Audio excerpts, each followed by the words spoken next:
Okay, hello everyone. Welcome to a session on effective geodatabase programming. Up here on the right we have Colin Zwicker. Colin is our lead geodatabase product engineer, and I'm Erik Hoel. I'm the lead developer on the team.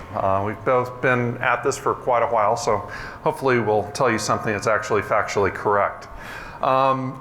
We have a lot of material to cover today. Actually, this slide deck, we were checking it, it has about 79 slides, and we have 60 minutes to get through. This material is actually very important if you're going to be programming against the Geodatabase API, either using ArcObjects and engine apps using ArcGIS or ArcMap stuff, or if you are programming against the new managed SDK in Pro.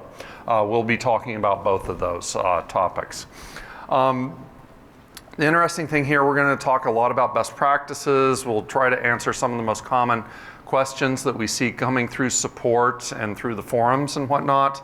And we will be spending time talking about the new programming patterns that you have through our managed SDK and Pro. And so in case you haven't seen that material before. Now, there's a lot of stuff to go through here. Use this stuff as reference material when you get home. It's not important that you understand or get everything clear during this presentation, but it really is intended for reference material when you're home, back at work.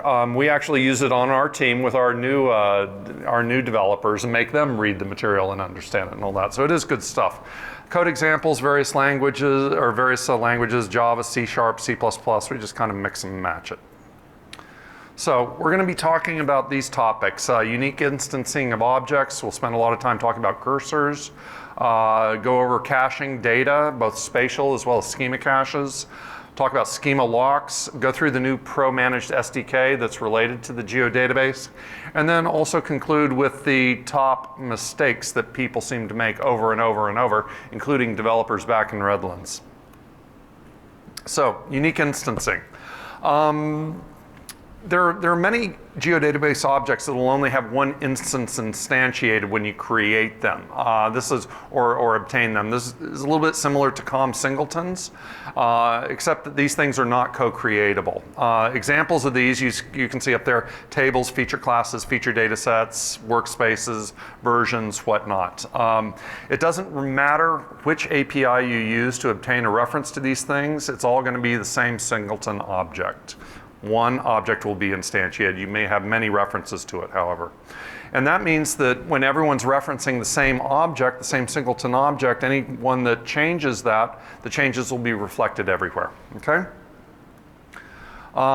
So we'll go through a little bit of code example. Up on the top, what we're doing here is we're basically grabbing a versioned workspace from a workspace, getting the versioned workspace interface, and then asking for first the default version, and then through a different method calling find version, passing in the version name default. And then on the bottom, if you try and see if they're equal, they absolutely are, although you use two completely different objects to obtain those version objects, those iVersion interfaces.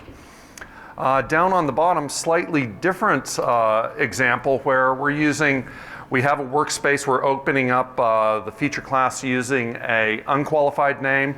Then we open up the feature class again using a qualified name. Then we are opening up the feature dataset containing the feature class, asking the feature dataset for the same feature class in an unqualified name, and obtaining the third instance of a feature class interface. And they're all equal to each other because feature classes are uniquely instanced, okay? Let's see, special cases. Yeah, there's always an exception to every rule, having to do with edit sessions. Here we have a little bit of different code where we've opened up a feature class, we obtain features from it, we ask for the feature one twice, and we get back, we do not get back the same feature, although we asked for the same feature ID twice. That's because we're not in an edit session. If you look down below, we start multi-user editing against our versioned workspace, and then we again repeat the same pattern where we're asking for the feature with OID 1 twice, and in this case, because we are in an edit session, you will get the same feature instance, okay? Cursors. Cursors are a very interesting topic. They're very complex. We have three basic types of cursors. We have search cursors, update cursors, and insert cursors. And then finally, there is a query def cursor. Now, what's interesting is everything I'm going to say here does not apply to the Pro Managed SDK. Oh, that's kind of curious. We'll tell you a little bit later why, but we've simplified the system through the new Managed SDK. You know, it's much more abbreviated. There's typically one way to get something done and the best way to get something done. It's not like ArcObjects where we gave you 15 different ways to do something. And so it's a much better and simplified API, so you don't have to worry about a lot of these issues. Now, what's interesting when we talk about the three types of class cursors, that means that any row that is returned by that cursor, a class cursor, will be bound to the class that is used to create the cursor object. If you have rows that are returned by a query def, those rows are not bound to a class because a query def could be essentially a join of multiple tables. It just doesn't make sense, okay? Now, let's go through talking about class binding on rows. In the top, what we're doing is we're opening up the table. From the table, we do a search cursor where we are, it's a recycling search cursor with no query filter. We then ask the cursor for the first row. From the row, we can ask it for the table, and the table that's returned from the row object is the same as the table object that was returned from the workspace object. So you see true. Now, on the bottom, if you do an analogous operation with a query def, where although in this query def you're not doing a join, you're still just talking to the same table. And what will end up happening is the query def, the cursor returned by the query def will not be bound to the table that the row came out of, okay? So that's why we say it is not a class cursor. It's a query def cursor, it's different. It's not bound to a class because it could be a join. Search cursors. That's just sort of the all-purpose cursor the class-based cursor that we want to use throughout the system. You see the common things that are used to get search cursors, such as running search on the iTable interface, or get row or get rows. Additionally, you could take a selection set and you could call search on a selection set, getting back a search cursor itself. Now, important point, if you are in an edit session, the query can be satisfied by a cache if you have a spatial cache going in ArcMap, or maybe a feature class if you're editing through feature services in Pro. Or maybe there's some object pooling going on. In any event, we try to be smart when you're using a search cursor in an edit session. Now, if you use it within an edit session, it will only flush the class's cached rows, okay? So be careful there. The resulting rows that come out of a search cursor, interestingly, can be modified. You can go and update.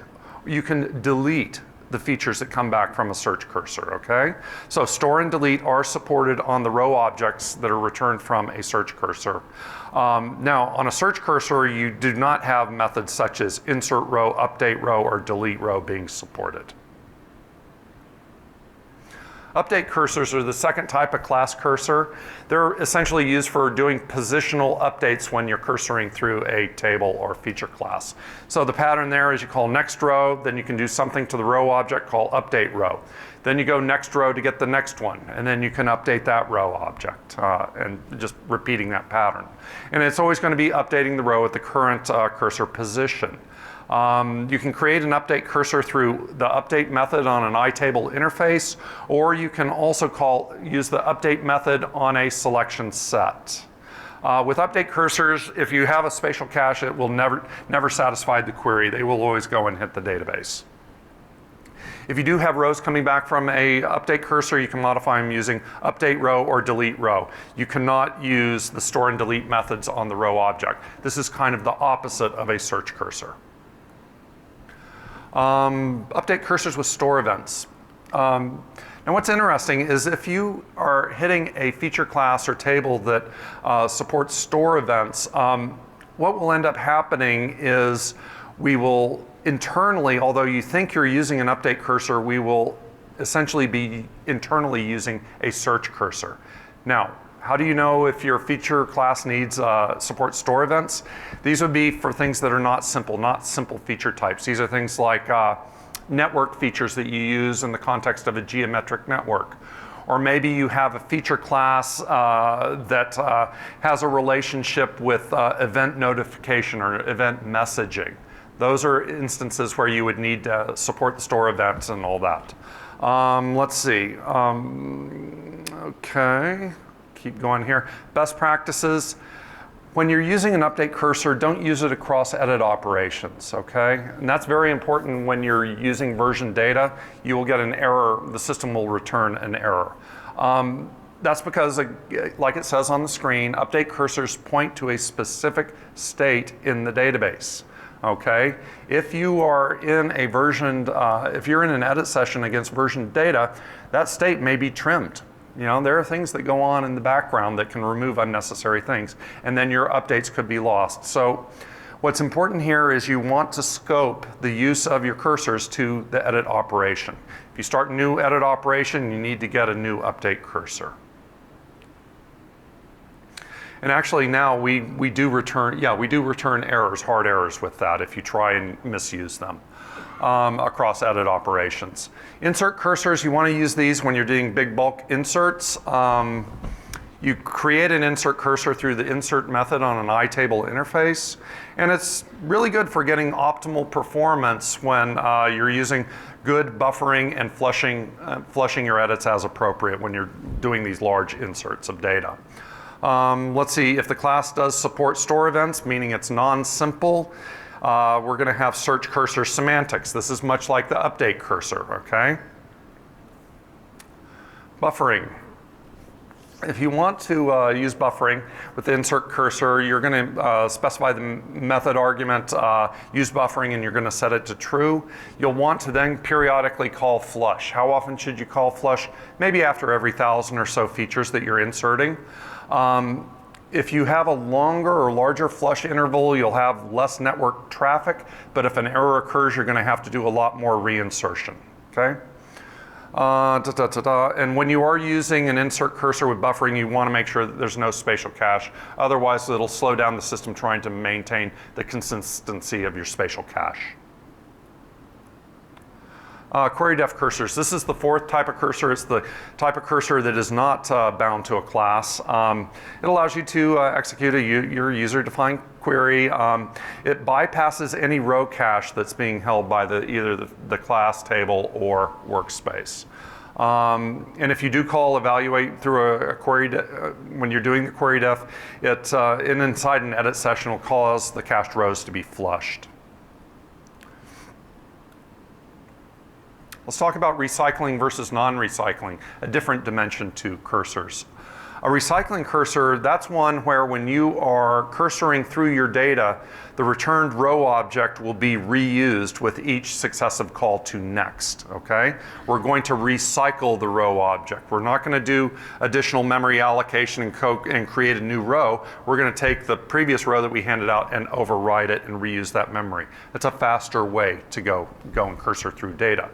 So we'll try and reuse whatever we can, including object instances such as geometry. Now, if a Geodatabase API hands out a cursor that can be recycled, a recycling or non-recycling cursor, there's a Boolean argument that you'll have to set it to true if you want it to be recycling. These are the interfaces that support the creation of recycling cursors. On the table object, you have get row, get features, get rows, search and update. Selection set, both search and update support recycling cursors. And on the iTable write interface, if you call update rows, you can get a recycling cursor. Now, here's a little bit of a code example talking about what happens when you have a recycling cursor. In this example, we open up the table, we then get a search cursor where we set recycling to true. Then below that we see we're starting to cursor through. We call next row, getting the first row out. We call next row again, getting the second row out. Two iRow interfaces. Now if we look at those, they're actually, if you try and do an equality comparison, first row and second row will actually point to the same recycled instance. So if you see if they're equal, it is true, okay? Because this is a recycling cursor. It's handling back a row object that is being recycled with each call to next row. Now let's see, in this example, we're doing it, showing you things that are a little bit different. First, we're gonna open up the table. We'll get a recycling search cursor. We go and find the field named location. We get the first row out. We grab the geometry of the first row called first geometry. We do a next on the cursor to get ostensibly the second row. We then get the geometry for the second row out. And then we do an equality comparison between what we think are the first and second geometries. The geometry objects themselves were reused and they are equal, okay? That's what recycling is all about. I think you get the concept. When do you want to use them? When you don't want to persist a reference to the row. You got to be careful if you implement a method that's returning a row object or a collection of row objects, do not use insert or recycling cursors. That's because the client of your method may not know that they're working with a recycled row object, and bad things can occur inadvertently. And those can be tricky problems to debug, okay? You don't want to pass references to recycled row objects around. And you never want to edit a recycled row. But when you use them appropriately, they can really help reduce the amount of memory used. Here's a simple little application or little runtime thing to show how much memory is used by recycling versus non-recycling. Here you can see we're opening up a small table. We're then first doing a recycling. We're taking the recycling argument and presuming it's true, and then nexting through, and then at the very end we set a breakpoint and we look at the memory consumption. In this one, we ran it against a small table with 50,000 rows with about 75 fields in each row. We saw a memory consumption of about 60 megabytes as the footprint. If we then set recycling to false on the call to run, we saw a memory footprint of 185 meg. Okay, so big differences depending upon whether or not you are working with recycling or non-recycling cursors. Non-recycling, that's the converse. These are cursors that create a new row object for every time you cursor through your table. Every time you call next row, it's giving you a new row object, okay? We're going to go create the new row. We'll go and create a brand new geometry. We won't reuse anything. It's going to be a completely new object, additional memory. So you can get non-recycling cursors just by setting the recycling parameter argument to false on the various methods that will allow you to create non-recycling cursors. If you want to persist the values of the row object, you want to edit them and persist them, use non-recycling cursors. Use that when you want to cache a bunch of row objects, okay? You want each row object to be different. You use non-recycling and you want to cache them, okay? Let's see. And you only want to edit non-recycled row objects in your applications. Couple quick questions here. When do you want to release a reference to a cursor object? Well, as soon as possible. Get rid of it as soon as possible, and do not hold them across edit operations, okay? If you need to use a cursor inside an edit session, where should I create the cursor? Well, the answer is inside, you want to scope it to an edit operation, okay? So here in this example, let's see, what are we doing? You don't want to do this pattern. This is something not to do, where you can see the edit operation has started. You get your search cursor, a recycling search cursor. You ask for a row object. You then stop the edit operation. Then you start a new edit operation. You call next row on the cursor to get another row object, and you're trying to do something. With the early releases of ArcGIS prior to 10 or somewhere in that ballpark, you could do this, and it would not return an error, but it could corrupt your data if you were working with version data. Once we identified this bad pattern and saw that it could possibly corrupt data, we then explicitly block it, and we do throw an error if you hold a search cursor, for example, across edit operations. Can you use a search cursor to update a row? I don't know, it's search instead of update. Why wouldn't I just use an update cursor? Well, yeah, use a search cursor basically for everything. Here's a little table. Let's see, the columns have, let's see, the rows are whether you're inside or outside of an edit session, and whether you're running ArcMap or Pro, or you're doing an engine application using ArcObjects, editing either simple data or complex data. And you want to use, in each one of these circumstances, you want to use a search cursor, except if you are outside an edit session, you're doing an engine application, and you're editing simple data. Then you can use update and iTable right for that's the preferred way to do it, okay? Caching. Is this where you start talking? Not yet. Okay, let's talk a little bit about the spatial cache. The spatial cache is basically a way to cache row objects and whatnot on the client side for improved performance.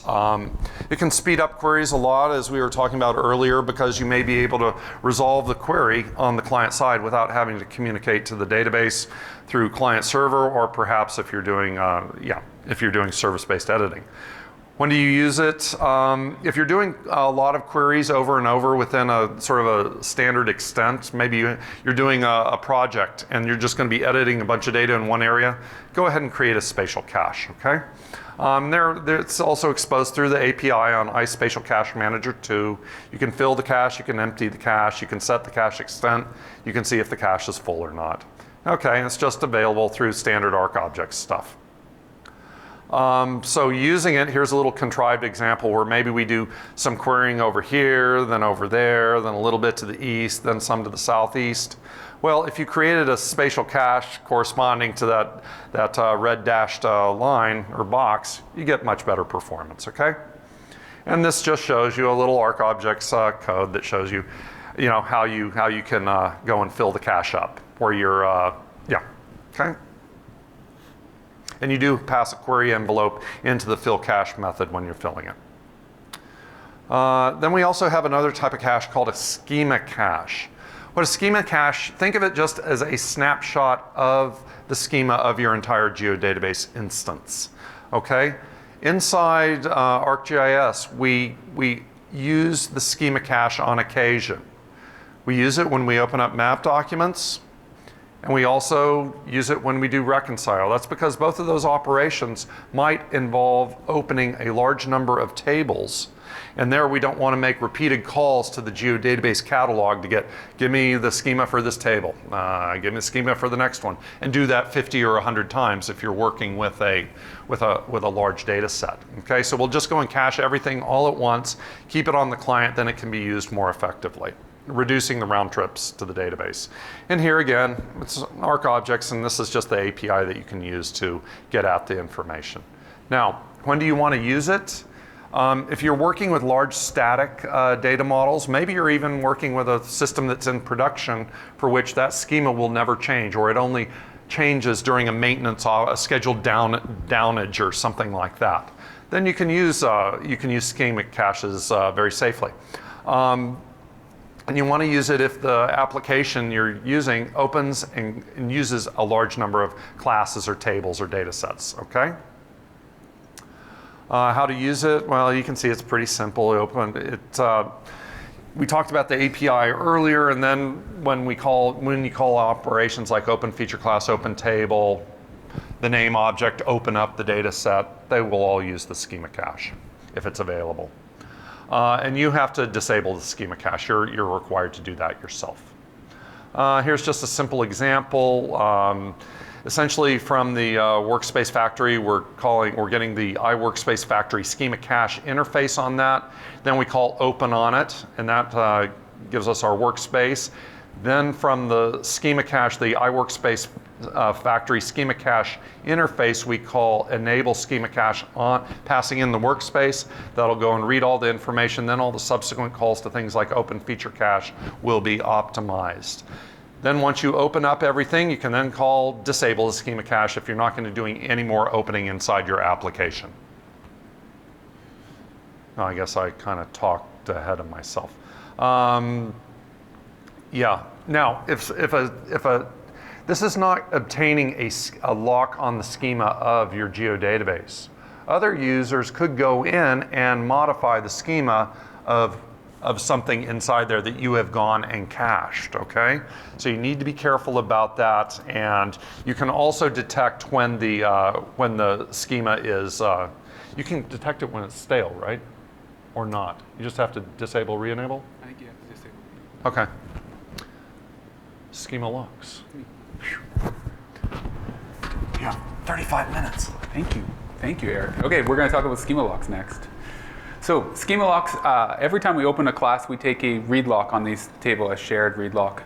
And to be able to modify the schema, we need to, as developers, promote that shared lock to an exclusive lock to make sure that we're not changing the schema from underneath someone else who has the table open. Right? That's our responsibility of developers. We use the schema lock interface to promote that shared to exclusive lock.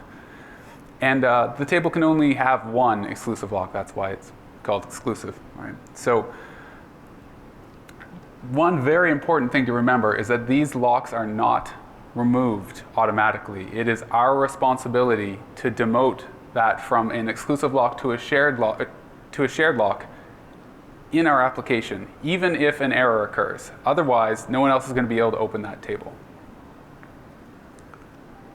So when do we want to use these? I already mentioned this. We use exclusive locks when we want to modify the schema in some way. And there's some obvious cases for that, adding a field to a table or deleting a field from a table, right? But there's also some other things that might not immediately seem like schema modification. Those are like adding a code to a coded value domain or removing that code from a coded value domain.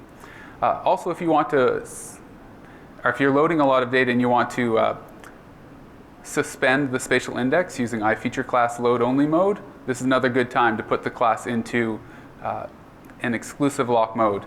Do that operation, release the exclusive lock. So just to reiterate again, it's our responsibility to demote those exclusive locks. It will not happen automatically in the code. If you're going to have an application that gives the user the chance to type in what fields they want to add, don't take the exclusive lock when you display the GUI, right? Gather the information from the user and keep that exclusive time frame as short and tight as possible.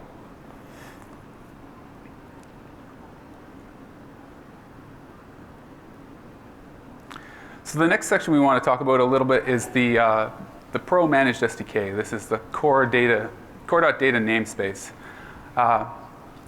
Is anyone using it? So has anyone looked at the Pro SDK? Yes, we have 3 people who have, no, 4 people, 5 people. Has anyone used the Pro SDK? I'm going to look at the same people. Yes, 1. Core data? 2.5. Oh, okay. So one of the things we took a look at when we started to write a new SDK for the Pro app is what did we do wrong the first time around? Lots. No, lots. My lead developer says lots. Well, I tend to agree on some of those things. One of the things we thought was an amazing idea is if we just exposed every single interface that we ever created. You probably want to call it too. We wanted to call it. You must want to call it. But that didn't make for a particularly easy to learn API, right? You had object model diagrams that were, I don't know, 13 pages long, E-size sheets. Very nice. I love them. I have them printed on my wall. But even I can't remember what all of the things, all the interfaces. I don't know. How many interfaces are on a table? Oh, gosh, on a table, I don't know, 40, 50? 40? Somewhere's in that range, right? Each interface with anywhere from 5 to 15 methods. See. And we don't even, there are hidden interfaces as well. Half of the system is hidden. He let it leak. Believe it or not. I don't believe it. I don't believe it until I see it. So that model wasn't something that we wanted to carry forward. We wanted to take a look at these constructs and say, how could we best present them in a more refined way? So that was one of the big goals of this new API. It wasn't that we wanted to just get rid of ArcObjects, right? It's that we wanted to have a new cut at this. So in Pro, ArcObjects is not going to be exposed to external developers. It will be this .NET API. It will be a slightly more coarse-grained object API. It's still fine-grained compared to the higher-level SIM objects, but it's coarser-grained than ArcObjects was. It's the add-in extensibility mechanism for external developers, and That gives you a slightly looser coupling than feature class extensions did in desktop, but you can still extend the behavior of the application. So the next big difference that the Core Data API is it's data manipulation only. There is no DDL in the .NET API, right? No data definition. You can't add a field, you can't remove a field, you can't create a table. All of those processes are done through geoprocessing. The geoprocessing API can be called from within the .NET API in an add-in, but it's not core.data directly that you're calling. You could also use Python, of course. You could also use Python. That's correct. You can script those processes. So let's just take a quick look at where we've come and where we're going with the ArcGIS Pro, right? It's been out for 4 releases now, 1.1 to 1.4, and each time we've built on what we already have. It's this progressive disclosure style, right? Every time that Pro builds something new and we need to expose it, then we add that capability. So it started out as this very simple web geodatabase model, tables, feature classes, subtypes, domains, relationship classes, and it continued to grow. The next release, we added versioning and support for feature services. Then we added database access and the ability to generate query layers. Recently, we've created joins, SQL syntax, and feature services as geodatabases. So a little bit of the architecture, right? At the base of it is ArcObjects. Right? We still have ArcObjects underneath the covers. But what we've done is created a C++ layer that wraps those ArcObjects and exposes them in this managed C# SDK. Right? And then it's the add-ins, the client, which build their applications with that managed layer. What about Pro? How does Pro fit in? How does Pro? So this is actually the architecture of Pro. Pro is a client. Yeah. Okay. Pro is actually a client using this architecture. Yeah. So let's take a little look at some of those class diagrams for this SDK. And I guarantee there's a few of them, but there's not as many as the old class, right? And they're fairly simple structures to understand, okay? At the top level, there's a data store. It's roughly analogous to a workspace. And there are different types of data stores. There's geodatabases and databases, or shape files, for instance, right? And you connect to those through data store constructors, right? They are constructors that have very constrained sets of parameters. They either take a URI, like a path to a file geodatabase, or they take specific database connection properties, not just a property set that I hope you get the right strings in there and the right answers, right? We help you build those things as we go. So there's also still the concept of a data set, but a new concept is this definition class that goes along with a data set. And that definition is where we get the properties of the class, right? There are some things that are at the abstract level of the data set, like getting the data store that it came from, or getting its definition, or getting its name. But many of the things are left for the class itself. So in this case, the table class, right? It has things like creating a row, searching, does it support attachments, right? Or creating a selection set. And beside it is the definition of that table. These are all the properties it has. What fields does it have? What's its alias? Does it have global IDs, right? Is the time tracked in UTC? So this pattern of having a table and a table definition is held throughout the API, right? So very similar to how it used to be. Table, feature class inherits from table, and table definition has a feature class definition, right? And again, we say basically it's a table with spatial objects, right? And you can see that in the piece of information that is shown in the definition.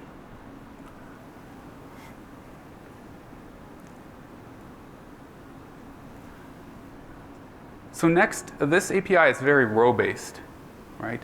In the previous API, if you wanted to add attachments to a row, you actually had to say, table, for ID number 7, please add attachments, right? And in this case, now we have a row which has an add attachment directly on it. Like, why am I going back to the table to do this operation when it's the row I want to attach it to?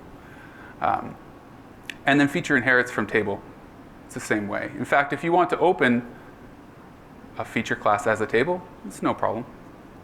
you can ask for, from the layer in the map, get table, and it may be a feature class, it may be spatial.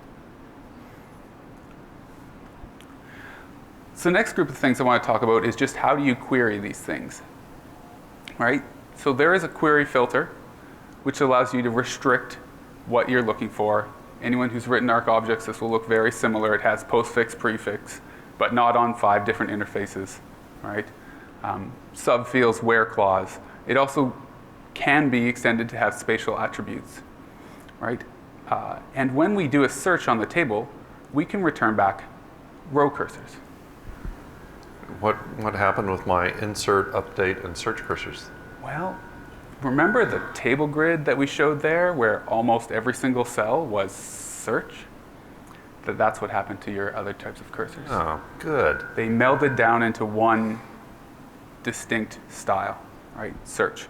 Yes, we do have some overloads to help create easier ways to access those, but those are convenience methods on a single pattern. Right? Do I still get recycling capabilities? You do still get recycling capabilities, yes. So some of the same ideas that held in Erik's part of the presentation still hold here, right? These are still Geodatabase cursors and will return either a recycled or a non-recyclable row. Hopefully in a slightly nicer way, right? The next is versioning support on the Geodatabase class.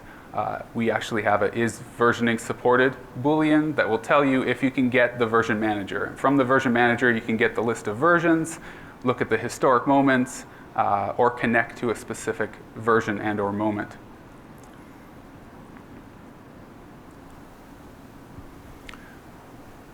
So we still have a slight distinction between class-based cursors and non-class-based cursors because query defs are extraordinarily powerful, right? They are the way that you can easily write a read-only join, for instance. Single data store join.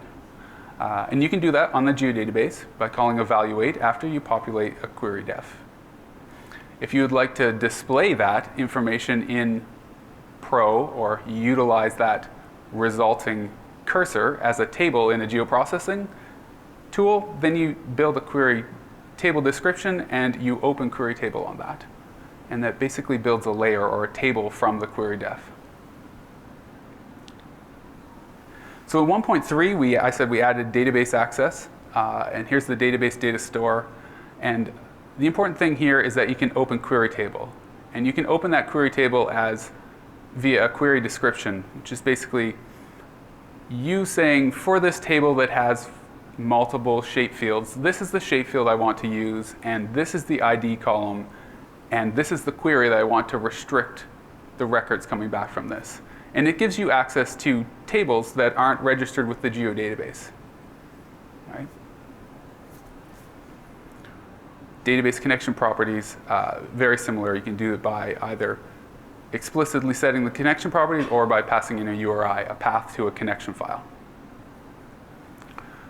So 1.4, we added joins. This is a highly requested item that we had not gotten a chance to build. It is now present. You can join classes from the same data store or from different data stores. If they're from the same data store, we will try our best to push them down to the database to do that join. If it's not possible, then we'll do the client-side join. For instance, if you join a feature class from a file GDB to a feature class from an enterprise geodatabase, we must pull that client-side to do the join for you. The join is done through a virtual relationship class or a relationship class stored in the geodatabase. The virtual relationship class also gives you the ability to do a relate on a table. So you can say, for my table, relate to via this virtual relationship class, and you can look up individual things. So that was basically the entire data model that we have right now, or the entire API that we have right now. I left out some enumerations. I'm sure you can go back and look those up yourself. But all of this is documented under the core data conceptual doc, right, on GitHub here in the wiki page. 2 sections you want to look at for geodatabase access is the geodatabase section. And one thing that you might have noticed missing is the editing, right? And I'd like you to go take a look at the editing section for that. When we're doing editing of data within ArcGIS Pro that's done through the editing framework. This is to make sure that the graphics level understands what it needs to draw when the editing is complete. Okay, I think that's a brief introduction to core.data and the ArcGIS Pro SDK. Now on to my favorite section, top developer mistakes. Not that I like you making mistakes, it's just my favorite section. Okay, so the first one Erik talked about quite a bit. It's the misusing of recycling cursors, right? If recycling is enabled, the cursor allocates that memory and we reuse it. But we see lots of times this is very confusing to developers, and it's just a key thing to keep in memory, right? That when you have this pattern, you are reusing that memory space. And if you check to see if the two of them are equal, then they're going to be, right? If you're going to do editing, please make sure that your recycling is false. This is probably my personal pet peeve is seeing a test come across for code review and finding out that they're doing find field in a tight loop, right? So we just take a look at the example here. We open up a feature class we call search. We walk to the first feature in a loop, and we say feature class.find field where the field equals name. And then we walk to the next feature, and we do exactly the same call again, and then next feature, next feature. If you saw some of Erik's earlier examples, he did that lookup and stored the index of it in a field index, right? And then passed the index in, and we didn't have to go look it up because you told me it was number 5. By the way, we've solved this in Pro. If you give us the name, we'll cache the index on the other side. So question over here. Would that also consider if you had created a schema cache? So the question was, would that also hold true if you had created a schema cache prior to this? Yes. So get the index for any field that you want to work with prior to entering your loop, and it will be far more performant. It's just a small cost, but you do it enough times and it adds up. Okay, this is something that we did see come in from support. People were corrupting pieces of their data by not correctly scoping their cursors to the edit operations. We corrected that. We started returning a hard error. If you have an application written at 9.3.1 or something back home, you might want to take a look and see if this pattern holds true. Don't do it. Make sure that you scope your cursors to your edit operations. This is probably the #1 requested thing on the Esri ideas site, is that I want to add a field while I'm editing. Seems reasonable, right? Except we can't support that. On the vast majority of DBMSs, that will force a commit of that transaction, and therefore you're no longer in an edit session. Your stuff is written to the database. So don't do that. Okay, we want to highlight this one. So calling store in a store triggered event. If you have an event that's listening for when store happens, and then inside that event, you call store, what do you think happens? There you go, endless loop. Store calls an event that's called store, that listens to it, that calls store, that event that calls store, and you keep going forever. And you're like, why is ArcMap just hanging there? It's so slow, I don't understand. So keep an eye out for that. Make sure that you aren't calling store inside of something that gets triggered by store. So here's just an example, on create feature, right? Don't do this. Do not call store inside of on something that's on create, right? Or modifying the shape. Oh yeah, that's another good point. 2 and 1 here, right? On this create feature call, this code actually sets the shape to be something else. Why is this bad, right? It can lead to unexpected behavior, but specifically, it can lead to problems with network features, right? The geometric network has this concept of what that shape looked like when it went into there, and if you modify it, well, unexpected behavior, right? So don't modify the shape inside of an event, instead of an onCreate feature event either. I'm totally guilty of this one, right? Get feature versus get features.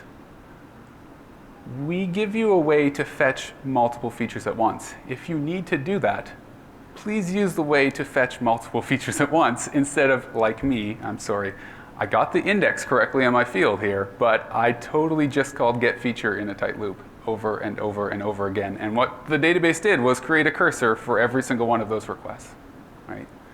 So, guilty as charged, sorry. This is a pretty interesting one, actually. So we had an internal email come to us that said, I see these database queries happening every time I try to open a class. But I have the name object open. Like, why are you going back to the database? I have it open. But you have to remember that the name object is just this like shortcut. It's like a moniker to the class. It doesn't actually hold anything open. So if you cannot rely on it to hold the class open, right? If you want to cache that open data set, you have to actually open the data set. So summary, name objects do not hold classes open. This is another one from an email chain, but I've seen it in the forums and on support. It's the careless reuse of variables, or the not recreating an object. Right? I got an email that said basically the geodatabase is broken, and I said, oh, really, right? That's interesting. What about the geodatabase is broken? Well, my table keeps getting created with like 50 name fields. I don't know what's wrong with you guys. And I was like, oh, let me see your code. And the person had diligently created field edits, operations, and defined their 50 fields, but they had never created a new field in between assigning them. So they were changing the in-memory representation of that field and assigning it to array, and then changing the in-memory representation and assigning it to the array. So just make sure if you're going to do one of these operations that we actually call new in between each one.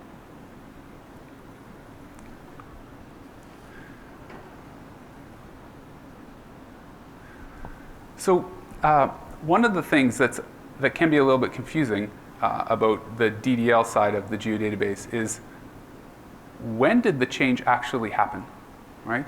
And this is an example where when modifying geodatabases like data sets and domains, you have to be aware that there are two categories, right? Things that automatically persist and things that do not. So what's something that automatically persists? It's like you add field to a class, right? That's an automatic persist thing. But what about if you, on the fields collection that you haven't added to the class yet, you call add field, right? That's in memory and nothing's really happened there, right? You actually have to call it on the table. But if you call add code of value domain, then it's instantaneous. It's done, right? There's no other operations that you have to do there. So just watch out that they fall into two broad categories: automatic and things that aren't automatic, right?